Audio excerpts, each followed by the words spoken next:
আসসালামু আলাইকুম। আমি Mohammad Anwar Hossain, realtor and mortgage agent. আজ আমি আপনাদের সামনে নতুন একটি ভিডিও নিয়ে এসেছি। আশা করি আপনাদের উপকারে আসবে আমার এই ইনফরমেটিভ ভিডিওটি। আজ আমি আপনাদের সাথে LTT land transfer tax, MLTT municipal land transfer tax এবং ফার্স্ট টাইম হোম বায়ার এবং বায়ার্স রিবেট নিয়ে আলোচনা করব। আসুন আমরা প্রথমে জেনে নেই এলটিটি ল্যান্ড ট্রান্সফার ট্যাক্স কি, কখন এটি চালু হয়েছিল এবং কী জন্য এটি চালু হয়েছিল। আপনি কানাডাতে কোনো প্রপার্টি কিনতে চাইলে প্রপার্টির ক্লোজিং করার সময় বায়ারকে একটি ট্যাক্স প্রদান করতে হয়। এই ট্যাক্সকে ল্যান্ড ট্রান্সফার ট্যাক্স বলা হয়। প্রভিন্সের রেভিনিউ বৃদ্ধির জন্য 1974 সালে অন্টারিও প্রদেশে এই ল্যান্ড ট্রান্সফার ট্যাক্স চালু করা হয়। এর মূল উদ্দেশ্য ছিল হেলথ কেয়ার, এডুকেশন এবং ইনফ্রাস্ট্রাকচার এর ক্ষেত্রে বিশেষভাবে অবদান রাখা। কানাডার সব প্রদেশেই কিন্তু এই ল্যান্ড ট্রান্সফার ট্যাক্স চালু নেই, যেমন আলবার্টা। কিন্তু ওখানে প্রপার্টি রেজিস্ট্রেশন ফি নামে একটি ফি চালু আছে, যা অন্যান্য প্রভিন্সের তুলনায় কম। সাসকাচুয়ানেও ক্লোজিং এর সময় কোনো ল্যান্ড ট্রান্সফার ট্যাক্স প্রদান করতে হয় না। সে যাই হোক, ল্যান্ড ট্রান্সফার ট্যাক্স ক্যালকুলেশন করার পূর্বে আমরা এখন এমএলটিটি বা মিউনিসিপ্যাল ল্যান্ড ট্রান্সফার ট্যাক্স নিয়ে আলোচনা করব। আপনি যদি সিটি অফ টরন্টো বাদে অন্য যে কোনো সিটিতে প্রপার্টি কিনতে চান, তাহলে আপনাকে এমটিটি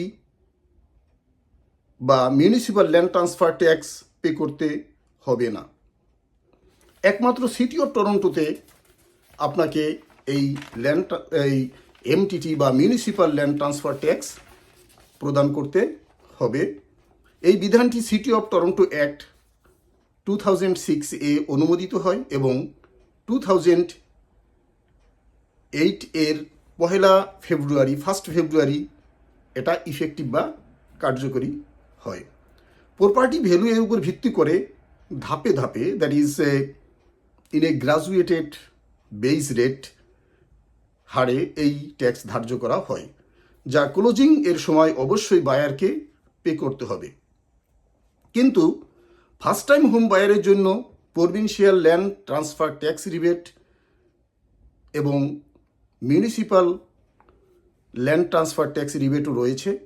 যে প্রভিন্সিয়ালের জন্য সর্বোচ্চ ম্যাক্সিমাম $4,000 এবং মিউনিসিপ্যাল ল্যান্ড ট্রান্সফার ট্যাক্সের জন্য সর্বোচ্চ $4,475।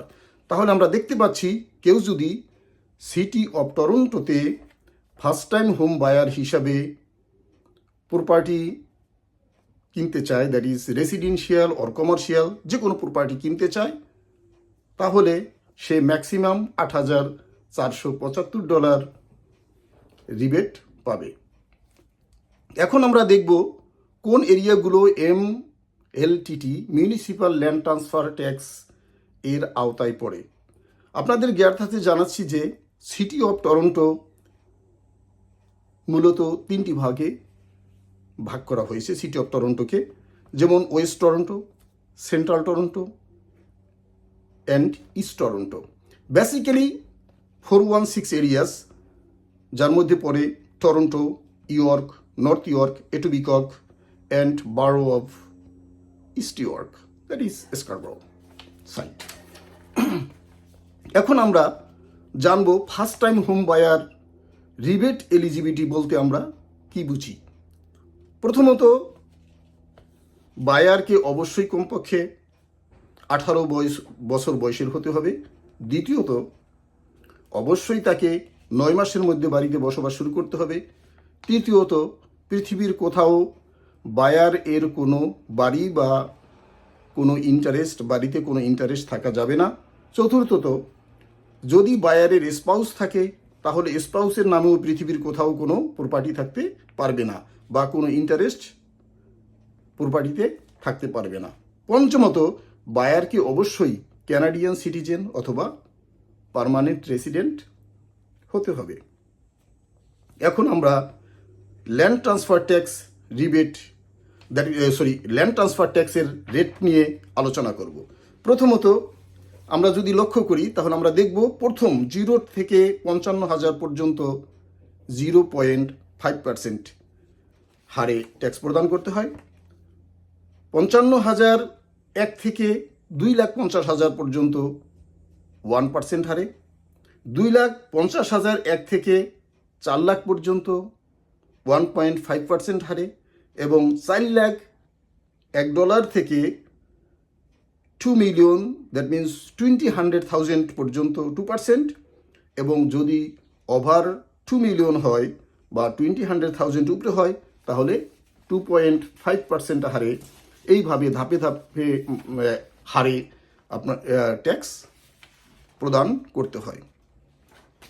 যাই হোক, এখন আমি কিছু প্রশ্নের উত্তর দিয়ে আমার আজকের আলোচনাটা শেষ করব।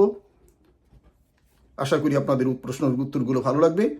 কোন ক্রাইটেরিয়া এর আওতায় অন্টারিওতে এলটিটি প্রদান করতে হবে না? Or how can we avoid LTT in Ontario? আমরা কিভাবে এই এলটিটি ল্যান্ড ট্রান্সফার ট্যাক্স না দিয়ে পারি, এটাকে অ্যাভয়েড করা যায় কিভাবে? এর ওয়েটা কি? অ্যান্সার হচ্ছে আপনাকে এলটিটি প্রদান করতে হবে না যদি এই নিম্নলিখিত এই বিষয়গুলো আপনি মধ্যে ট্রান্সফারটি হয়। যেমন ট্রান্সফারটি যদি স্পাউসের মধ্যে হয় তাহলে আপনাকে ল্যান্ড ট্রান্সফার ট্যাক্স প্রদান করতে হবে না। ট্রান্সফারটি যদি কোনো ইন্ডিভিজুয়াল বা পার্সন থেকে ফ্যামিলি বিজনেসের মধ্যে যায় বা হয় সেখানেও ল্যান্ড ট্রান্সফার ট্যাক্স প্রদান করতে হবে না।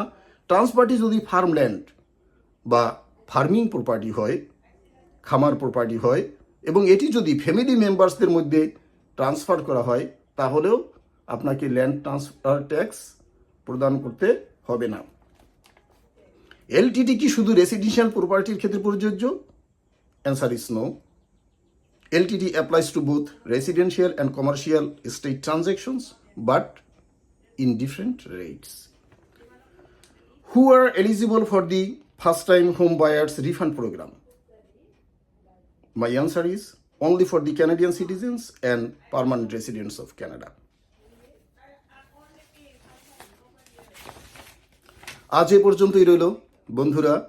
আগামীতে আপনাদের সাথে আমার আবার দেখা হবে নতুন কোনো ভিডিও নিয়ে।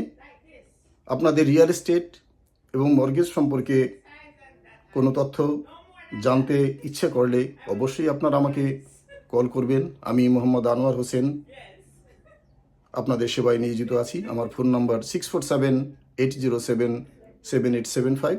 Thank you. Have a nice day.